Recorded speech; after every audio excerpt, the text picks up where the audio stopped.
kasi ako, laboy ako dun. Lagi ako dun. Tsaka, sarap yung drinks, no? Ayun talaga. Nak! Nay! Naku, Nay! Buti dumating kayo na ako. Matutuwa si Jared. Nito yung asawa ko. Afternoon, Gigi.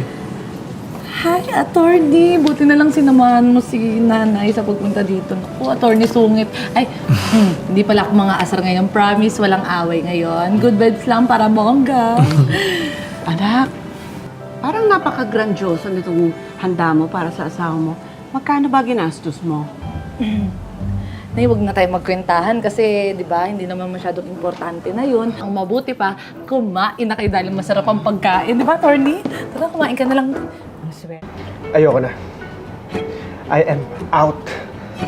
Hindi ko na kaya lokohin si Gigi. I'm gonna tell her the truth. Jared, no! Umabot na tayo dito. Huwag mo naman sayangin. Paano tayo makabahad kay Magus kung di matuloy ang plan? Bahala na. Mag-iisip na lang tayo ng ibang paraan. Tuloy na yung pagpapagawa natin ng school, okay? 400 million ang budget na. Pero 150 million lang yung gagastusin mo, ha? Para may paghatian pa tayo. Siyempre, Mayor, matik na yan.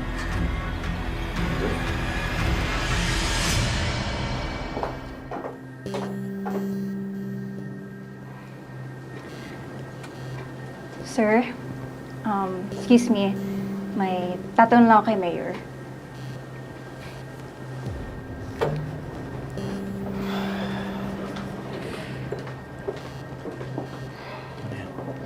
May problema ang Project Gigi. Eh di ayusin nyo. Can't you see I'm in the middle of a transaction here? Huwag na kayong istorbo. Please, Magnus. Kasabihin na ni Jared yung totoo kay Gigi. Gigi.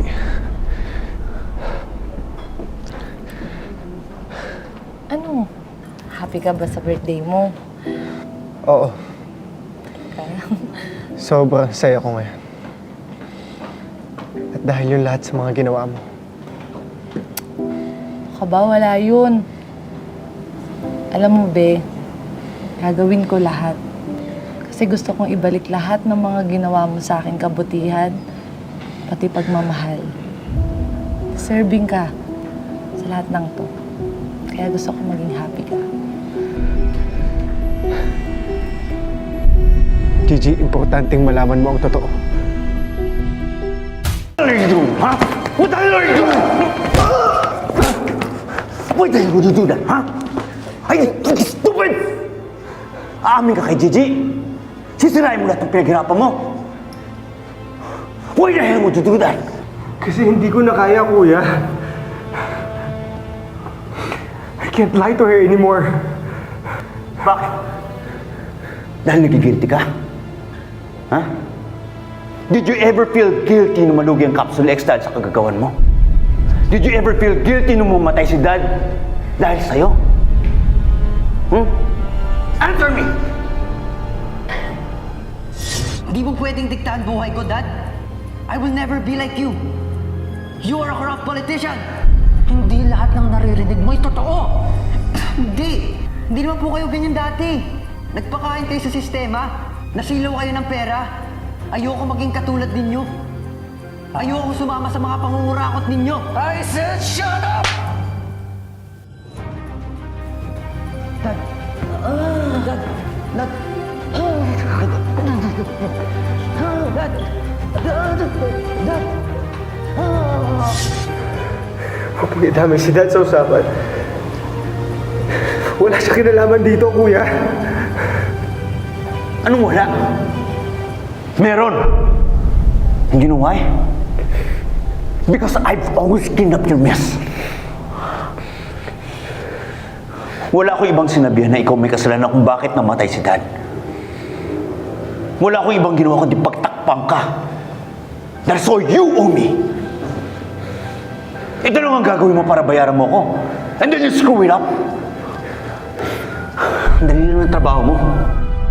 Itutuloy mo lang yung pagpapanggap mo. Tapos! Kuya, nahihirapan na ako.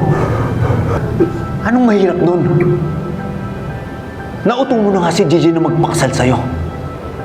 All you have to do is to pretend to be a loving husband para matuloy na yung plano sa pagkuha ng pera niya. That's all you have to do, Jared. Hanggang pangarap pa lang yung dream branch natin. Malaking pera pa yung kulang para mapatayo yun. Ang dami ko nang banks na linapitan para mag-loan eh. Pero wala naman akong makolateral. Ay. Kung may investor lang sana ako na pwede ako maging partner, may tatayo natin yung sariling branch natin, be. Yung dream branch natin. Para yun sa future natin. Para sa bubuuin nating pamilya. Ay, hello, attorney. Busy ka ba ngayon?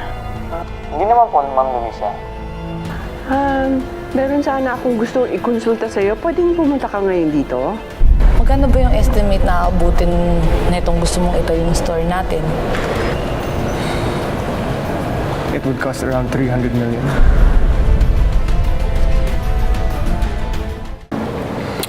Alam mo ba, gusto sana kitang tulungan kaso 250 million na lang yung natitirang pera na pinamana sa akin ni tatay. Eh di ba 300 million yung kailangan? Parang kulang. No problem. Ibebenta ko yung isa kong kotse. Para masigurado natin na mamimit natin yung needed capital. Pwede rin natin ibenta yung condo mo. Grabe naman, attorney. Napakalaking halagan. 3 milyon para lang sa birthday party ng asawa. Mahal po talaga ganung klaseng party. But I agree with you. Masyadong malaking amount ang 3 million. We've used that venue before for a party for the firm. We also had high-end catering, ilang celebrity performers, but even then, halos 1.5 million na nagastos namin. Biyo ko naman mawala yung bahay namin kasi binigay sa akin yun ng tatay ko. Hindi naman mawawala yung bahay at condo mo, be. Instead, mag-grow pa yun. Ganun yung ginawa namin ni Kuya. We invested the money that we inherited from Dad, kaya dumoble yung pera namin. And as for the condo, kilala ko naman yung bibili. Once mag-generate na ng enough profit yung bagong branch natin, payag yung friend ko na i-buy back natin yung condo. Pero hindi ko maintindihan, attorney. Hindi ba mayaman niyang si Allison at saka si Riley?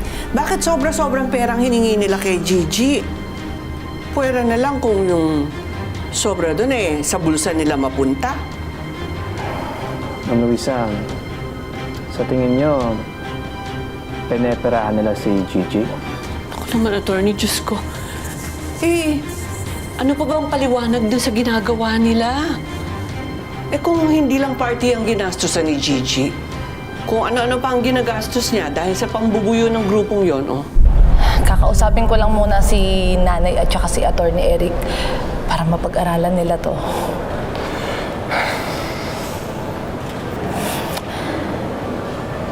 Bakit, Bi? Okay ka lang? Alam mo naman yung sasabihin ng nanay mo.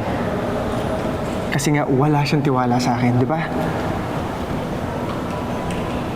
Alam mo, matagal ko nang tinanggap na maski anong gawin ko, masamang tao pa rin yung tingin nila sa akin. Okay, Ma'am Luisa, ganito na lang po. Para makasiguro tayo, kung may makita kayong kahit anong document sa bangko ni Gigi or kahit anong suspicious document dito sa bahay, balitaan niyo ako. Baka makatulong na ma-figure out kung ano talaga nangyayari. Sige, attorney, gagawin ko yun. You know what? Forget it. Forget about my proposal. I guess titiisin ko na lang si Kuya maski toxic yung working relationship namin. I guess in 5 or 10 years ng pagiging sunod-sunuran sa kanya, para lang makaiwas sa gulo,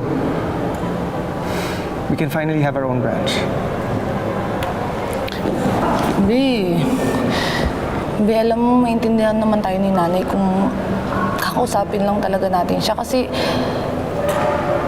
para din naman to sa future natin, para sa pamilya natin. Tsaka, isa pa, may tiwala ako sa'yo. Patutunayan ko kay nanay na kaya mong palaguin yung pera ko. Talaga?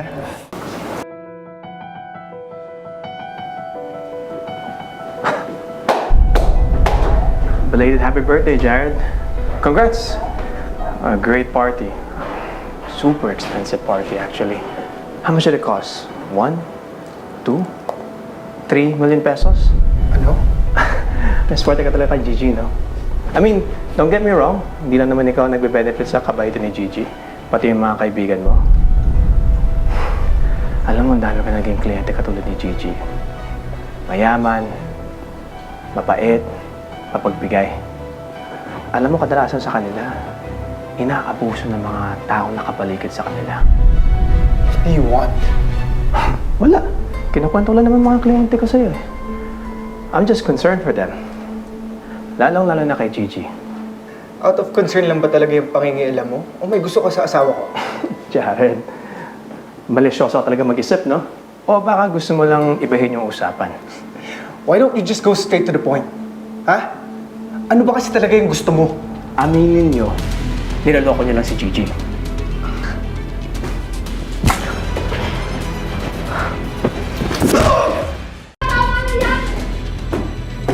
Ano ba? Ba't nandito ka na naman? Ang gugulo ka pa! Hindi ko gusto magulo, Gigi. Masama na kasi kutob ko na niloloko ka lang nila. I'm just here to find out the truth. What the hell are you talking about? O sabihin mo mali hinala ko. Just mind your own damn business! Alam mo, ikaw masyado ka nangingialam sa buhay namin mag-asawa eh. Subukan mo kaming guluhin ulit. You'll see my worst. My worst. Alright? Attorney! Ano ba naman to? Attorney, please lang ah. Huwag mo nang palakihin yung gulo, please. Kung ano man pumapasok dyan sa kukote mo na niloloko ko ng asawa ko, nagkakamali ka kasi ilang beses ko na napatunayan yun eh. Hindi ako niloloko ng asawa ko. Kaya mabuti pa, umalis ka na lang. Umalis ka na. Please. Fine. Nesante mo si attorney, maayos naman ang trabaho niya. Nanay, nag-aalala lang naman ako dahil masyado niya nang pinipersonal yung trabaho niya. Nagpang-abot na nga sila ni Jared eh. Kasi kakabintang niya. Ay, nako. Alam mo, lahat ng sinasabi ni Eric, may basihan yan. Ngayon, kung walang ginagawang masama si Jared at yung mga bago mong kaibigan, wala kang maririnig sa amin.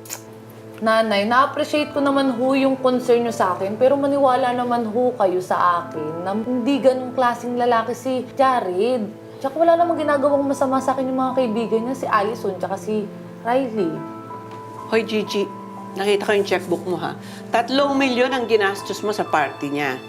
Ni hindi mo man lang naisip na sobra-sobra yon at baka mamaya sa bulsa nila napunta yung pera? Na imposible yun. Si Riley ho, napakayamang tao.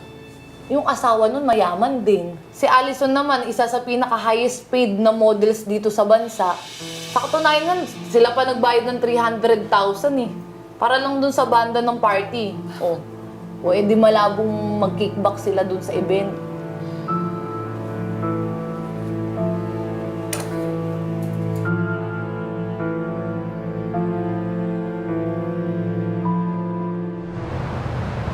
Gigi, na-receive ko ang message mo. Bakit biglaan na desisyon yung papalitan niyo ako bilang lawyer niyo? Tapos hindi mo pa sa akin masabi ng personal? Idadama pa talaga sa text? Kasi, attorney, napag-usapan naming mag-asawa na magpalit na lang ng abogado. Kasi, siguro mabuti na rin yun. Para hindi na lang maulit yung naging away niyo noong nakaraan. Alam ko mali yung nagawa ko na yun. And I'm sorry. I really am. And I understand na kakampihan mo si Jared dahil asawa mo siya. Pero Gigi, binabantayan ko lang ang interest mo. Ayaw kong samantalahin ka ni Jared at mga kaibigan niya ang kabaitan mo. Mabait kasi sila sa akin, kaya nagiging mabait lang din ako sa kanila. Gigi, paano ako nakakasigurado ng totoo yung pinapakita nila sa'yo? Na hindi ka lang ginagamit. Attorney, kahit naman siguro hindi ako nakapagtapos ng pag-aaral ko, hindi naman ako uto-uto siguro, no? Wais naman ako. Tsaka hindi ako lolokohin ng asawa ko. Pati ng mga kaibigan niya kasi ilang beses ko na napatunayan yun eh. Kaya, attorney, please, wag mo na lang silang siraan sa akin. Gigi, hindi ko galing manira. Ginagawa ko lang to dahil tinuturing kitang kaibigan. Nag-aalala ako para sa'yo. Pero okay, kung hindi mo na-appreciate yung concern ko, hindi ko ipagpipilitan yung sarili ko. At sana nga, mali ako. Sana mali yung hinala ko sa asawa mo at sa mga kaibigan niya. Ay, Gigi, ayoko makita ka nagsisisi sa uli.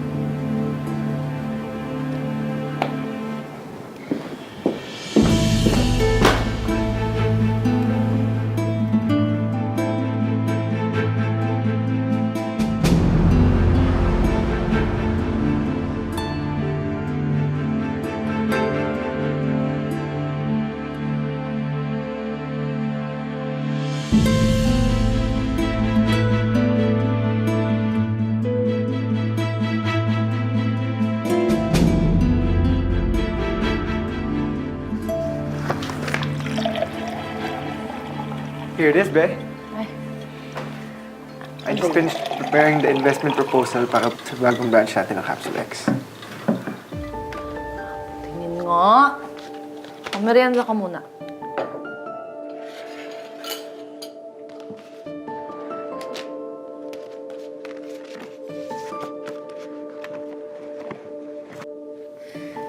Be, ang sakit.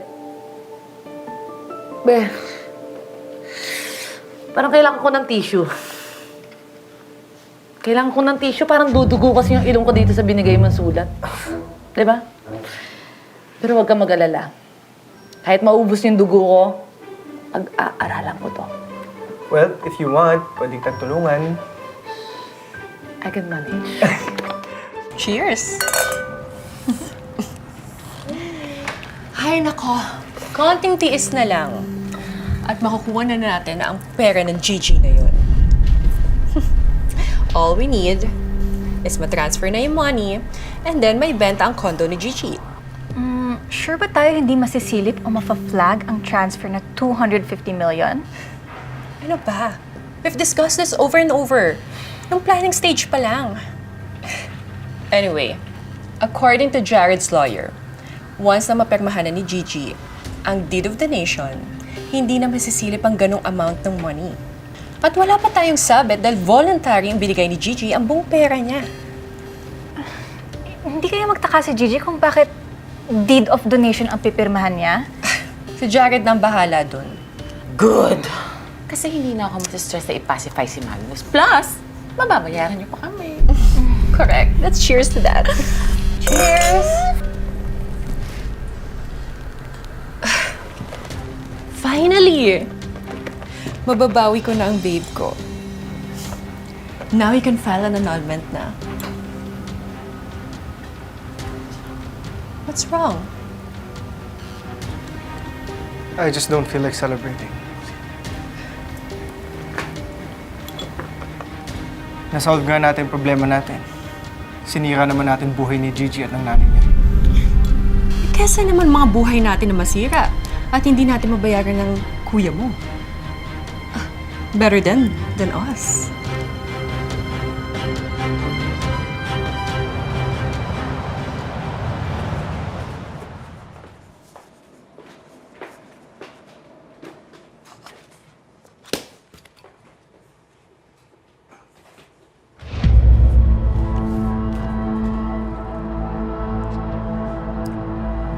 Ito.